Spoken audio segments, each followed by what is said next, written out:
In a beautiful September night of Iowa City, we are welcoming Steve Murley, our superintendent, in the first day of our show of the 22nd year.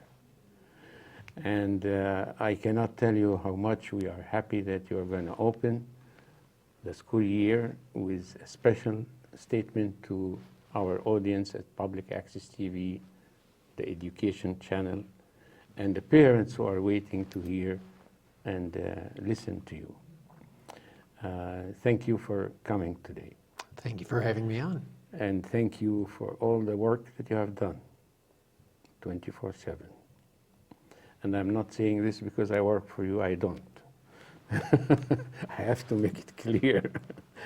And whether people know you as I know you, as a friend, or they just hear about you, nobody can deny that you have done a major job in this community.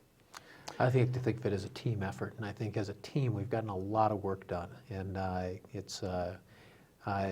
we don't spend a lot of time looking backwards, and I'm pleased that you asked us to do that today because we spend a lot of time looking forward, and I know we'll have time to talk about that today, but I'm really pleased that we can share some of the things that we accomplished last year. But I was in a conversation with a friend of mine about the board elections and the candidates, and that was before the election day. And I expressed my surprise that we have all these people struggling to be there. And I said, it's a very simple thing. I mean, my explanation was so simple. And I think my friend agreed with me that if they feel that there is a good work environment, people go there. They want to be part of it. If they feel intimidated or hostility or whatever, they will never come forward and want to be part of it. So I think the fact that we had 13 people coming forward, knowing so well that they are not going to be paid, they are not going to be rewarded, they don't get any kind of credit, but they are going to serve with people who they think should be served. Mm-hmm. And that's why I think you have to get credit for that. Well, it's many communities struggle to find enough people to run, and certainly many communities have a much lower turnout for voters than we do. So I think that's a real testament to the community interest in public education. Our team here, Michael Peterson, that is directing and on the camera. Our young man there in the control room, John Karhoff, who had taken this show on his shoulder for 22 years. And our very collaborators here from Public Access TV and your team, especially Chase Ramey and his group. We are all waiting for this moment to hear from you a little synopsis, report to this community, to the parents who are watching us now, about what you achieved as a team and what you are looking forward to. Most definitely. Well, we have some slides that we're going to put up there because we actually got so much done this year that although we have a half an hour, that's certainly not enough time to cover all of it. So I'm going to hit some of the high points as they put some of the slides up there. Our board did some phenomenal work this year. I think two of the things that really stand out, if you look in the first column there for board docs, that's an online platform that we moved to in January, and it really gives the public access to everything. And the nice thing about that is you don't have to hunt. It's not a treasure hunt anymore to find things that the board has done. Really appreciative of that. And then over on the right-hand side, the board invested a lot of time in going through the Leadership for Student Learning piece from the Iowa Association of School Boards, and then use that to create a strategic plan. We have not had a strategic plan since I've been here, and I think that one of the things that a strategic plan does for the district is it's a North Star. It really helps us set a direction, and I really appreciate the fact that they've focused on literacy and math and closing achievement gaps for kids who aren't doing as well as they could be, and then also focusing on the learning environment and equity and making sure that all children have an equitable learning environment. On that next slide, The board spent a lot of time doing policy review, something that they're going to do again this year. And then we spent quite a bit of time and are still working on developing some new evaluation tools, one that can be used for me as a superintendent, and then one we can use for other administrators in the district. And so, again, that's still a work in progress, and we're very close to finishing that. And on our next slide, education. And I think that everybody who's watching knows that we have one of the best school districts in the state of Iowa and in the country as a whole. And that's clearly borne out by how our children continue to show on national assessments, how our schools rank at the state and the national level, whether it's the Newsweek metrics or other scores that they use to rank high schools. We continue to be in the top 5 in the state and then in the top schools in the country. And that's really a tribute to the absolutely unbelievable teaching staff that we have, K-12, and the real focus that our kids have. We set high expectations for them, and they do an incredible job. And then on that last slide, one of the things I want to draw attention to is we had a note in there about professional development.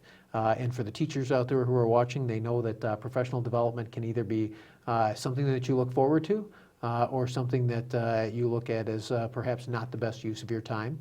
And one of the things that we have done this year is spent a lot of time working with our teachers to retool our professional development so that it more aptly fits their needs. And we're seeing the participation in our PD increasing at a pretty significant rate. So we think that's a testament to the collaboration with our teachers. We made a big change at the elementary level with the schedule. I was actually at Grant Wood Elementary School today. I do student listening posts, and so I had kids there 2nd through 6th grade, and they were asking about those hours. And one of the things I shared with them, there are lots of reasons that we've done it, but one of the reasons I shared with them is something I think a lot of parents aren't aware of, which is in 2017, when we do our standardized assessment for literacy, students have to be reading at grade level in 3rd grade, or we are not allowed to promote them to 4th grade. And so one of the things that increasing the student hours by 50 hours each year does is it gives us about 200 additional hours to work with students on reading from K to 3.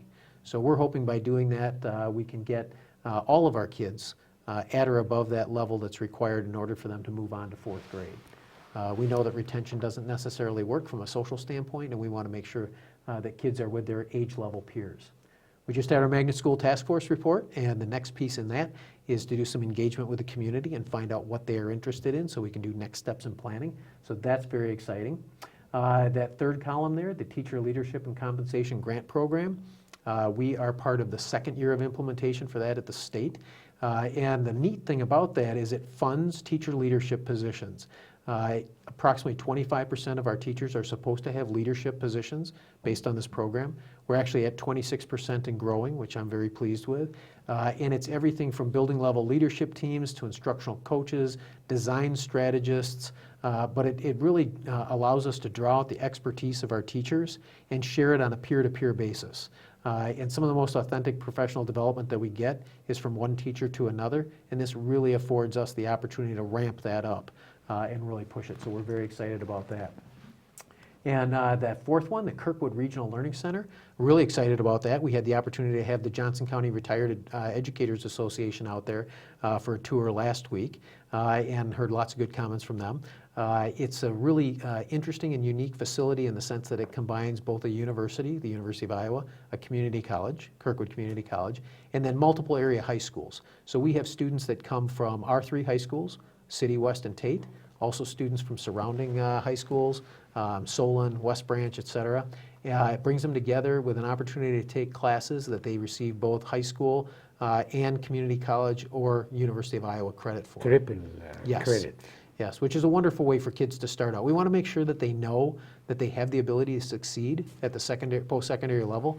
Taking one of those classes while they're a high school student, if they're not sure that it's the right thing for them, I think really gives them a boost of confidence. So we're really excited about that. And a lot of them are focused on vocational careers. They are. It's everything from, there's an academy for students who are interested in becoming teachers, phlebotomists, we've got virtual welding out there, we've got an auto shop out there, we've got a lot of Project Lead the Way classes out there, some graphics courses, so there's a little bit of everything for everybody out there.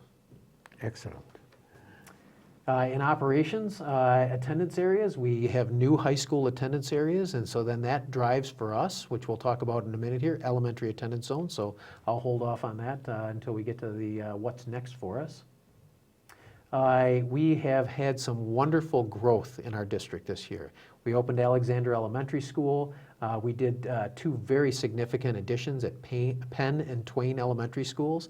And if you go in there, in addition to the new classrooms, we renovated older classrooms, so they really feel like brand new buildings, which is just a wonderful thing.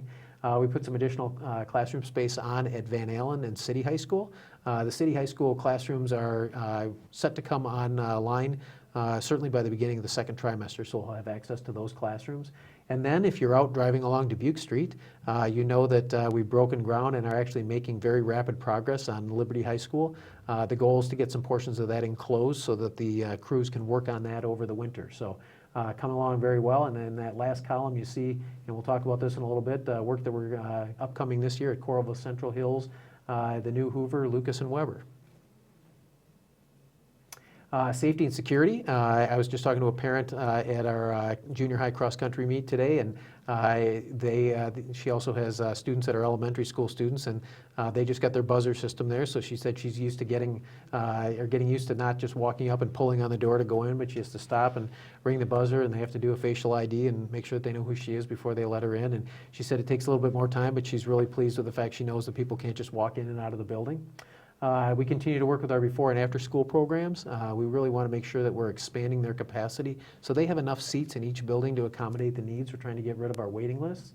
And then as we do every year, we've gone through and done all of our contract negotiations, and we're ready to roll for this year. Wow, that's so impressive. When we look at hiring, one of the things that we did this year, we hired a new equity director, and one of the things that we charged him with was helping us diversify our employment base. And so one of the things that we've done is put in place a new requirement for all employees. It doesn't matter whether they're hiring teachers, food service staff, administrators, physical plant staff, that we have to have at least one minority candidate in every employment pool. And what we want to do there is we just want to make sure that regardless of who's doing the hiring, that they're making sure to look deeply at the applicant pool and making sure that it's broadly diversified and reflects our community and the students in our classroom. Staff wellness, we continue to work on that, making sure that we're providing opportunities for our employees to be healthy. And then social media, we continue to work in the 21st century in terms of the ways that people are interested in accessing our information. One of the things that will be coming up shortly is we'll be unveiling a new web app for your mobile phone. For our district. If you're like me, it can be kind of cumbersome to try to work through the district website on that tiny little screen, and so the app will be designed to work on your phone, and I've seen the preview of it, and it's got everything from the lunch menus to your students' Power School access to a calendar with every single event that's going on in the district each day, and news streams from Facebook and Twitter and other places like that. So we're very excited about that. This is, I don't think I can say anything except admiration and appreciation for all this effort. This is amazing, you know, in just 1 year. It's actually just since January. We only did it since the beginning of the calendar year. Exactly, yeah, January, because if I go back now to, but you are a man of his word, because, and I'm telling our viewers, they can go to YouTube and watch my interview with you before, and that's what you wanted to do. And now you will tell me about the next year. Yes, a lot of exciting things going on. One of the things I mentioned was the board has established this new strategic plan, and we recognize, again, you look at those metrics, and our schools just do tremendously well. Can I interrupt you? Yes. Sir, is the strategic plan different from the master? Yes, it is. That's a great question. So the strategic plan is really designed to drive the district as a whole. And when we went through the Leadership for Student Learning from the Iowa Association of School Boards, they talked about they really wanted you to set one goal. Our board set 3. But they really wanted you to pick goals that were focused on teaching and learning, focused on children. And so we spent a lot of time with the board and the administrative and the Iowa City Education Association had representatives on there. We spent a lot of time going through exercises there that were designed to elicit areas of common interest that we thought would drive student achievement and really focus on helping our children. And the two that stood out after several months of dialogue were literacy and math. And we want to make sure that all kids are getting better. But then we also want to make sure that we're focusing on students right now that may be struggling. Because as good as our scores are, we don't live in Lake Wobegon. Not every child is above average. And so the question is, how can we get there? What can we do to make sure that we close the gaps between our real high-achieving students and students who are struggling? And so the board actually put that into the goal. And so that's one of the things that we're working on bringing forward internally with our staff and then externally with the general public. And then the other third prong of the strategic plan is to really look at equitable learning environments and making sure that every child who comes to school has access to what they need to succeed. We boiled it down, if you will, to the expression that fair and equal are not always the same thing.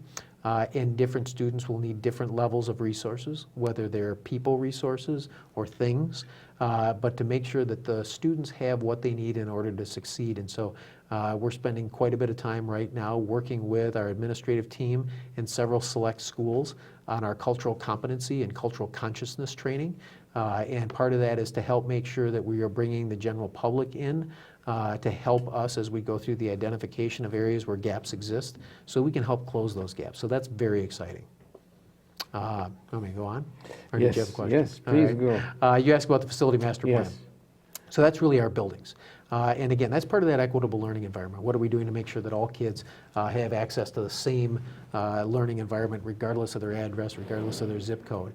And one of the things that we are working right now on doing is making sure that we're staying on time and on budget. And if you listen to our board, that's one of the things that has been a mantra of theirs. We are on time and on budget right now with our projects. We've got some exciting ones going on. If you're going past Coralville Central, you'll notice that the whole east side of the building right now is under construction. The 10-plex, which is that integrated set of 10 modular units, is in the back of the building right now. So we have 8 classrooms out there. And once we get the new classrooms done, we'll get the students that are inside the building moved over there, and then we'll renovate the area behind it. So we're very excited about that. I already mentioned Liberty High School is well on its way in terms of the timeline. And I know it seems like a long way away, but 2017 will be here before you know it. And so the next steps for us are actually setting up a transition team for that. And that'll include students and parents, staff members internally, teachers and administrators, because it takes a lot of work to open a high school, and we really need to start that dialogue right now. So that team is in the process of being put together, and some of the public solicitations are going to go out for that. And we're working with our high school principals to help us get some good students selected, because they're wonderful guides for us as we go through that process. So some very exciting things going on this year. You told me about the diverse staffing that Yes. that happened this year, and I think it's very exciting that the whole junior high schools now are led by minority leaders, which is really amazing, because that's for the first time in the history of this town, at least the 40 years I spent here.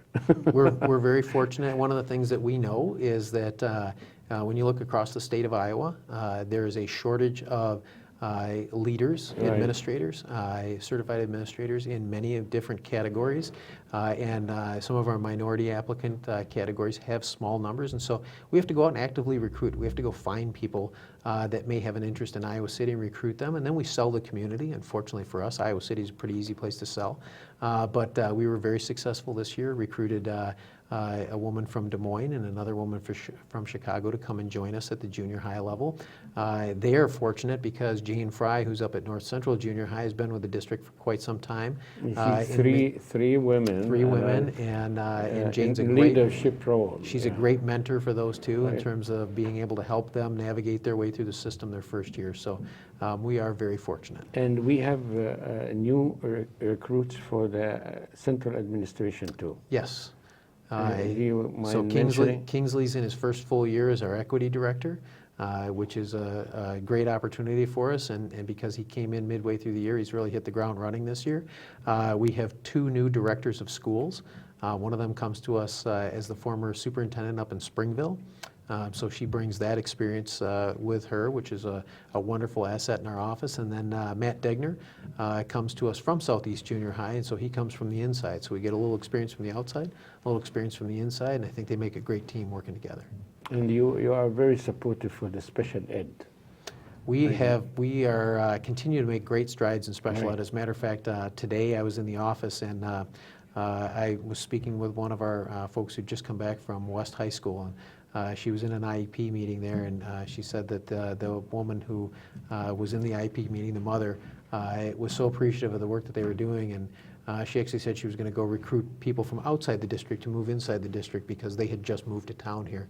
And she was quite surprised, she said, by the resources that the team was able to provide for her child. And I think, again, the thing that I think sets us apart from the rest of the school districts and why we rise to the top is the quality of the staff. And so when you hear her talking about that, it's really a reflection of the work that the teachers are doing with their children. And I think that if you talk to parents in this community, that's the universal that you hear, is how excited they are about the experiences that their kids are having in the classrooms with our teachers. Did you expect when you came here to this town that you are going to be you are going to have the maximum record of longevity as a superintendent in this?